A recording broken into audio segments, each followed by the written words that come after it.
Ekspektasi yang rendah terhadap event UFC 310 ternyata tidak seburuk itu ya.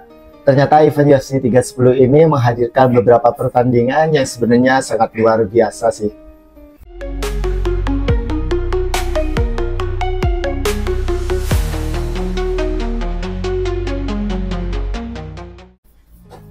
Assalamualaikum fans UFC Indonesia.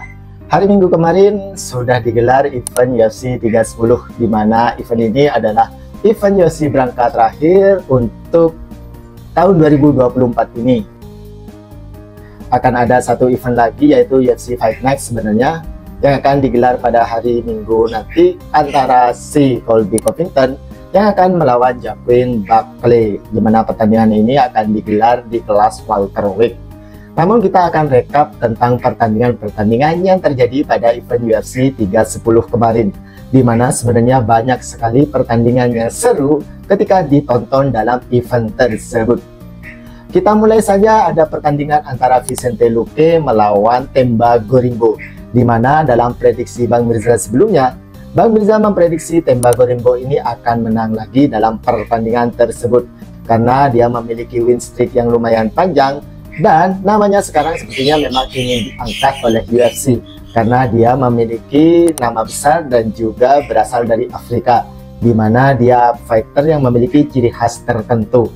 Namun kenyataannya dalam pertandingan tersebut, Themba Gorimbo ini kalah cepat di ronde pertama oleh Vicente Luque dengan teknik kuncian. Sepertinya si Themba Gorimbo ini terlalu buru-buru dan dia langsung didapatkan dengan posisi kuncian oleh si Vicente Luque.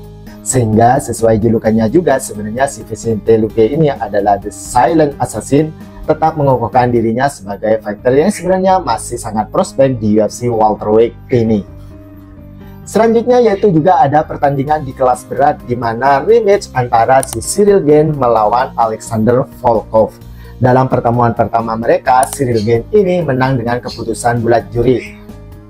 Dan dalam video Bang Mirza sebelumnya, Bang Mirza sudah memprediksi jika Alexander Volkov ini kemungkinan besarnya akan keluar menjadi pemenang dengan keputusan juri.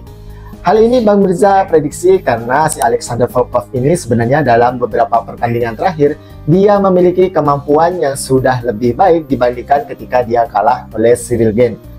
Dan dia juga memiliki 4 win streak di UFC kelas berat. Hal yang sebenarnya susah ketika dilakukan di kelas berat, di mana di kelas berat ini sebenarnya salah langkah sedikit saja bisa langsung KO. Dan dalam pertandingan tersebut ketika Bang Mirza tonton selama 3 ronde penuh, nyatanya benar, di mana Alexander Volkov ini akan menjadi pemenang dan dia akan naik ke ranking 2. Namun ketika dibacakan hasil pertandingannya, justru kemenangan untuk si Ciryl Gane dengan split decision. Dari ekspresinya saja bisa kita ketahui sebenarnya Ciryl Gane ini juga tidak terlalu senang karena dia merasa juga tidak menang dalam pertandingan tersebut. Dan si Alexander Volkov ini sangat terkejut. Bahkan ada salah satu foto di mana Joe Rogan ini juga memperlihatkan bahwa dirinya tidak percaya kok bisa si Ciryl Gane ini yang dinyatakan menang dalam pertandingan tersebut dengan split decision.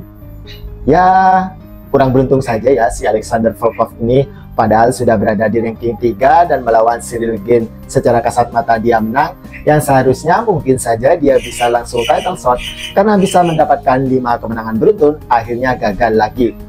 Entah apa rencana dari juri ini memenangkan Ciryl Gane, karena sebenarnya Ciryl Gane ini sudah 2 kali kalah ya, kalah dari Francis Ngannou dan juga Jon Jones. Mungkin ingin dipertemukan lagi dengan Tom Aspinall untuk narasi berikutnya. Selanjutnya yang paling Bang Mirza tunggu-tunggu adalah di co-main eventnya, di mana mempertemukan 2 fighter yang tak terkalahkan, yaitu Shavkat Rakhmonov dan juga Ian Garry. Akan ada yang pecah telur dalam pertandingan tersebut. Nyatanya benar, dan justru 2 fighter ini akhirnya pecah telur, di mana Ian Garry pecah telur untuk rekor tak terkalahkannya, akhirnya dia mendapatkan kekalahan pertama kalinya. Dan untuk Shavkat Rakhmonov juga pecah telur untuk rekor 100% finishnya, di mana dalam pertandingan tersebut yang berlangsung sampai 5 ronde penuh, ternyata si Shavkat Rakhmonov ini sekalipun menang dengan dominasi, dia tidak bisa memfinish Ian Garry. Hal ini membuktikan bahwa sebenarnya Ian Garry ini bukanlah fighter yang biasa-biasa saja, Seperti prediksi banyak pihak yang menyatakan sebenarnya Ian Gary ini tidak selevel dengan Shavkat Rakhmonov. Bahkan Bang Mirza pun memperkirakan Shavkat Rakhmonov akan bisa memfinish si Ian Gary ini. Dan ternyata juga keputusan juri ini cukup tipis ya, sekalipun bukan split decision. Dan ini juga membuktikan sebenarnya si Ian Gary ini benar sesuai julukannya, yaitu The Future, di mana dia akan menjadi masa depan di UFC welterweight ini.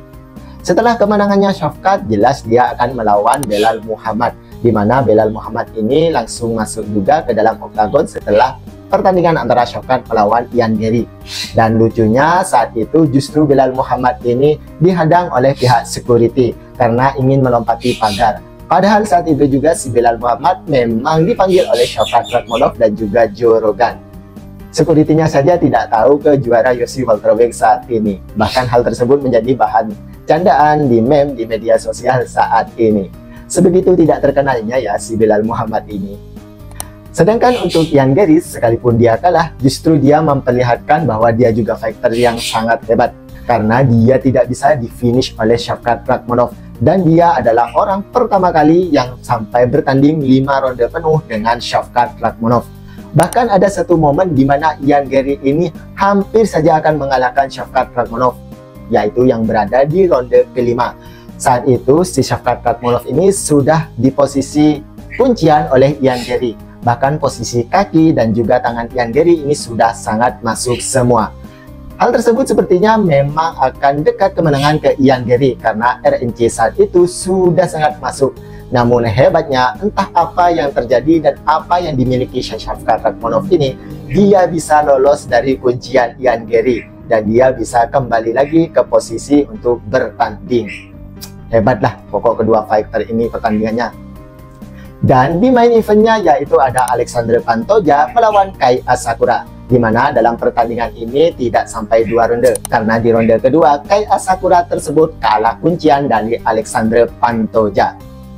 Secara harga diri, hal tersebut sangatlah bagus karena memperlihatkan bahwa UFC ini memang sebenarnya berada di level yang berbeda dengan promotor-promotor lainnya. Artinya Alexandre Pantoja sebenarnya menyelamatkan wajah UFC untuk UFC flyweight. Namun secara pasar sebenarnya kalau misalkan Kai Asakura ini yang menang, maka pasar Asia kemungkinan besar akan naik di UFC, khususnya di kelas flyweight. Tapi inilah MMA di mana ada level dalam setiap pertandingannya, dan level UFC adalah level tertinggi untuk pertandingan MMA dunia. Dan ini dia seluruh hasil pertandingan pada event UFC 310 kemarin. Menang gak jagoan kalian?